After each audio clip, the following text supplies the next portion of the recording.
जय पद्मपलासाक्षी जय त्वं श्रीपतिप्रिये जय मातर्महालक्ष्मी संसारनवदारिणी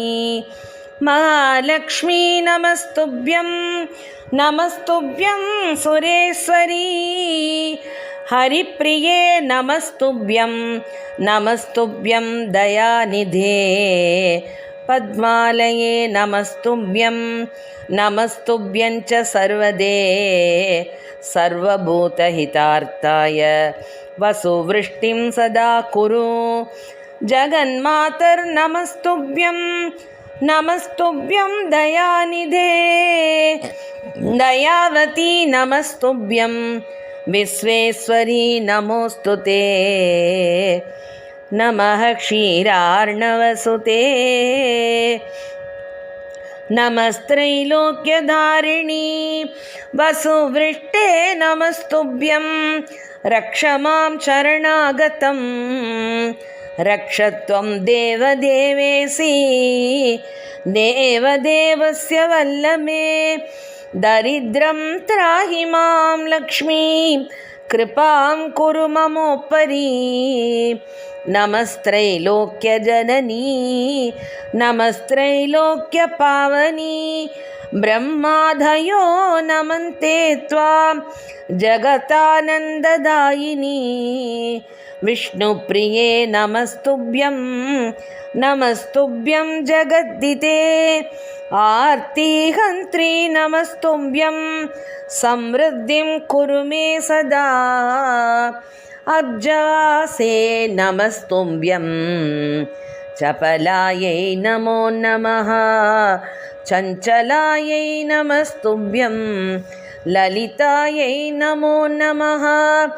नमः प्रत्युम्न जननी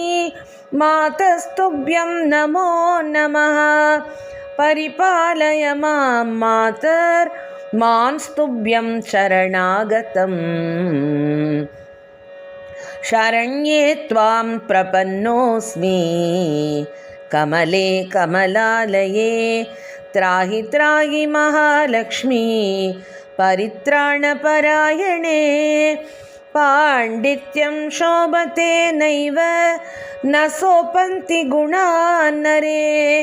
श्रीलत्वं नैव शोभेत महालक्ष्मी द्वया विनर तावत् विराजते रूपं तावत् विराजते तावद्गुण नराणाञ्च यावल्लक्ष्मी प्रसीदति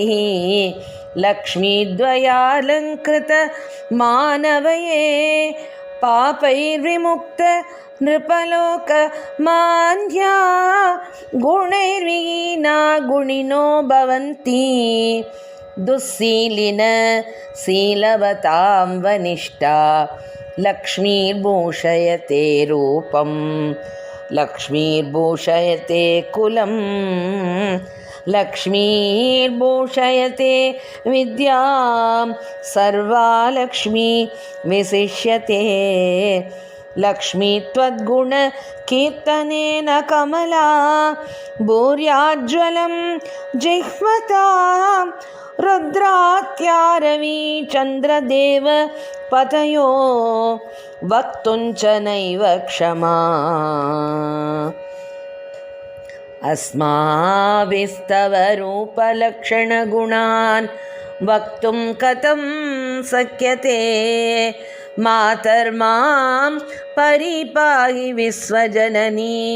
हृत्वा ममेष्टं ध्रुवं दीनार्तिभीतं भवतापपीडितं धनैर्विहीनं तव पार्श्वमागतं कृपानिधित्वान् मम लक्ष्मी सत्वरं धनप्रदानात् धननायकं कुरु मां विलोक्य जननी हरिप्रिये निर्धनं तव समीपमागतं देहि मे झटिति लक्ष्मी कराग्रं वस्त्रकाञ्चनवरान्नमद्भुतं त्वमेव जननी लक्ष्मी पिता लक्ष्मी त्वमेव च भ्राता त्वञ्च सखा लक्ष्मी विद्या लक्ष्मी सत्त्वमेव च। त्राहि त्राहि महालक्ष्मी त्राहि त्राहि सुरेश्वरी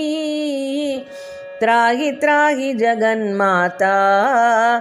दरिद्रा त्राहि वेगता। नमस्तुभ्यं जगत्तात्री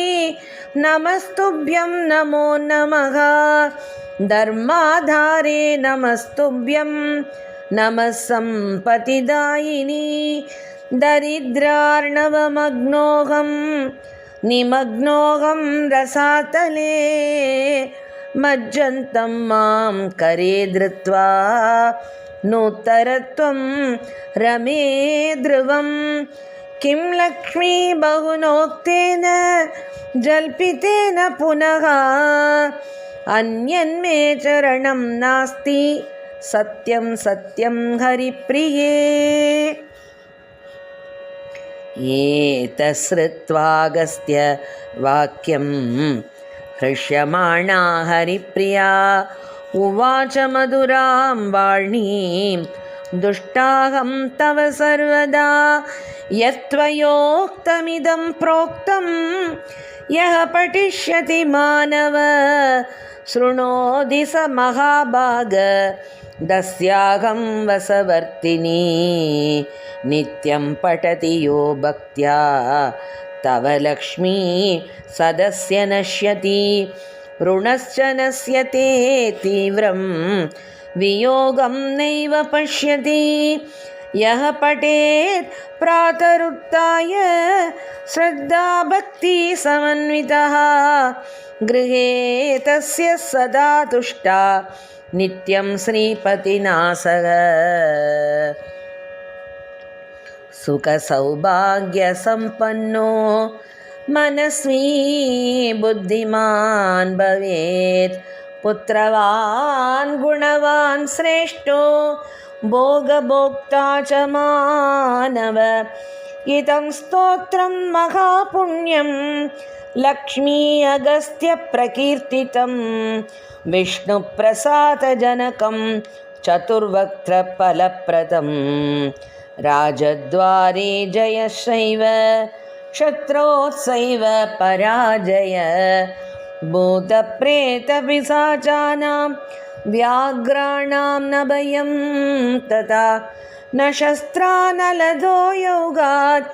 भयं तस्य प्रजायते दुर्वृत्तानां च पापानां